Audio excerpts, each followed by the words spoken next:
আসসালামু আলাইকুম। ইমা রান্নাঘর মানে ওই যে সহজ রেসিপি। আজ দেখাবো কিভাবে কাঁচা আমের জেলি। তো চলুন দেখি। আমি কড়াতে পরিমাণ মতন চিনি নিয়ে নিয়েছি। এবার চিনি শিরা তৈরি করব। তার ভিতরে আমার ওই সেদ্ধ আমের যে পানিটা থাকে সেই পানিটা দিয়ে নিয়েছি। আমার 1.5 কাপ মতো হয়েছে। তো এখানে অরেঞ্জ ফুড কালার অ্যাড করেছি, এটা অপশনাল, তো কালারের জন্য ভালো লাগে আর কি। তো এবার আমি ম্যাঙ্গো রাসনা নিয়ে নিয়েছি, এটা ম্যাঙ্গো একটা ফ্লেভার আসার জন্য। এভাবে অনবরত নাড়তে,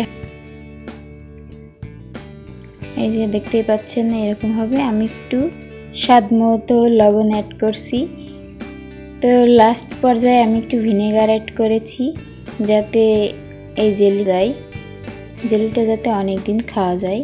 এই যে দেখতেই পাচ্ছেন ফাইনাল লুক।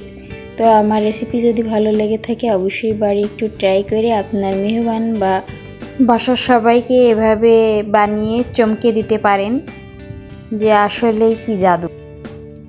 যাই হোক, রেসিপিটা অনেক মজার ছিল।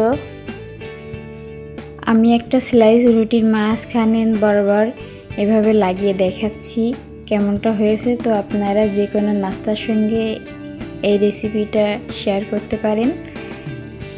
এই যে দেখতেই পাচ্ছেন অনেক সুন্দর ছিল।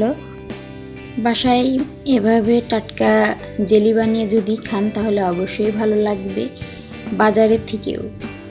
ভালো থেকেন, আল্লাহ হাফেজ।